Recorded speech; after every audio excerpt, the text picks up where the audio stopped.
তুমি মন্দ কাজ পরিত্যাগ করো।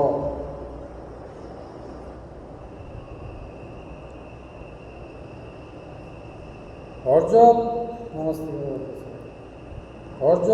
সালমান রাদিয়াল্লাহু আনহু হইতে বর্ণিত আছে যে নবী করিম সাল্লাল্লাহু আলাইহি ওয়াসাল্লাম ইরশাদ করিয়াছেন, যে ব্যক্তি নিজ ঘর হইতে উত্তম রূপে ওযু করিয়া মসজিদে আসে সে আল্লাহর মেহমান, আল্লাহ তাআলা মেজবান। আর মেজবানের দায়িত্ব হইল মেহমানের সম্মান করা। হযরত সালমান রাদিয়াল্লাহু আনহু হইতে বর্ণিত আছে যে নবী করিম সাল্লাল্লাহু আলাইহি ওয়াসাল্লাম ইরশাদ করিয়াছেন, যে ব্যক্তি নিজ ঘর হইতে উত্তম রূপে ওযু করিয়া মসজিদে আসে সে আল্লাহ তাআলার মেহমান, আল্লাহ তাআলা তাহার মেজবান। আর মেজবানের দায়িত্ব হইল মেহমানদারের সম্মান করা।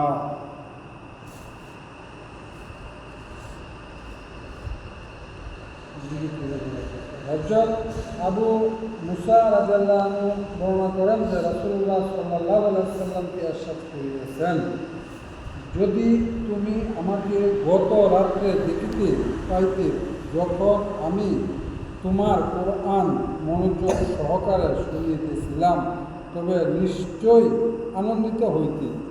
তিনি দাউদ আলাইহিস সালামের সুমিষ্টি সুর হইতে অংশ লাভ করিয়াছেন। হযরত আবু মুসা রাদিয়াল্লাহু আনহু বর্ণনা করেন যে রাসূলুল্লাহ সাল্লাল্লাহু আলাইহি ওয়াসাল্লামকে ইরশাদ করিয়াছেন, যদি তুমি আমাকে গত রাত্রে দেখিতে পাইতে যখন আমি তোমার কোরআন মনোযোগ সহকারে শুনিতেছিলাম তবে নিশ্চয়ই আনন্দিত হইতে। তুমি দাউদ আলাইহিস সালামের সুমিষ্টি সুর হইতে অংশ লাভ করিয়াছ।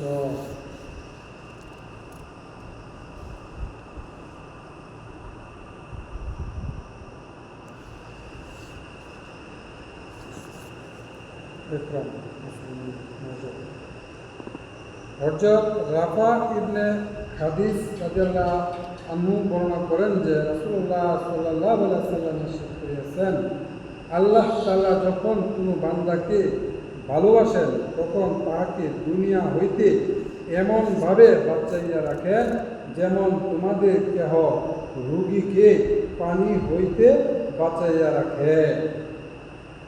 হযরত রাফা ইবনে খাদিস রাদিয়াল্লাহু আনহু বর্ণনা করেন যে রাসূলুল্লাহ সাল্লাল্লাহু আলাইহি ওয়াসাল্লাম ইরশাদ করিয়াছেন, আল্লাহ তাআলা যখন কোনো বান্দাকে ভালোবাসেন তখন তাহাকে দুনিয়া হইতে এমনভাবে বাঁচাইয়া রাখেন যেমন তোমাদের কেহ রোগীকে পানি হইতে বাঁচাইয়া রাখেন। হযরত আবু হুরায়রা রাদিয়াল্লাহু আনহু বর্ণনা করেন যে রাসূলুল্লাহ সাল্লাল্লাহু আলাইহি ওয়াসাল্লাম ইরশাদ করিয়াছেন, তোমরা গরিব লোকদেরকে ভালোবাসো, তাহাদের নিকট বসো এবং আরবদেরকে অন্তর দিয়ে ভালোবাসো। আর যে দোষটুটি তোমাদের মধ্যে আছে উহা যেন অন্যদেরকে দোষারোপ করা হইতে তোমাদেরকে ফিরিয়ে রাখে। হযরত আবু হুরায়রা রাদিয়াল্লাহু আনহু বর্ণনা করেন যে রাসূলুল্লাহ সাল্লাল্লাহু আলাইহি ওয়াসাল্লাম ইরশাদ করিয়াছেন, তোমরা গরিব লোকদেরকে ভালোবাসো, তাহাদের নিকট বসো এবং আরবদেরকে অন্তর দিয়ে ভালোবাসো। আর যে দোষটুটি তাহাদের মধ্যে আছে উহা যেন তোমাদেরকে দোষারোপ করা হইতে তোমাদেরকে ফিরিয়ে রাখে।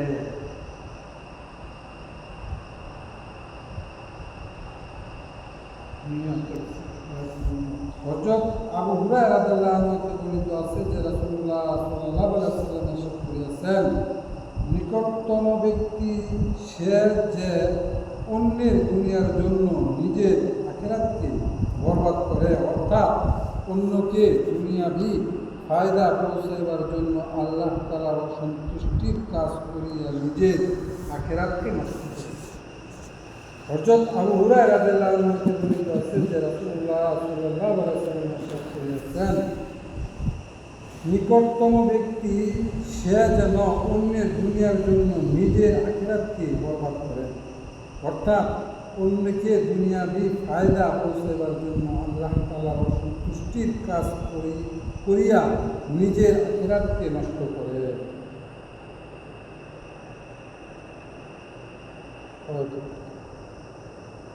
হযরত আমর ইবনে আস রাদিয়াল্লাহু আনহু বলেন, আমি রাসূলুল্লাহ সাল্লাল্লাহু আলাইহি ওয়াসাল্লাম থেকে ইরশাদ করিতে শুনিয়াছি যে আমাকে সংক্ষিপ্ত কথা বলার আদেশ দেওয়া হয়েছে, কেননা সংক্ষিপ্ত কথা বলাই উত্তম।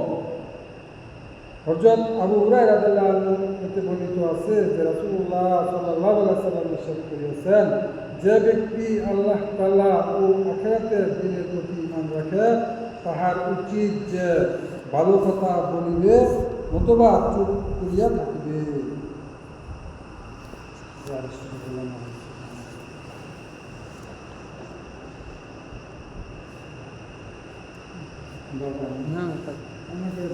না, বিসমিল্লাহির রহমানির রহিম।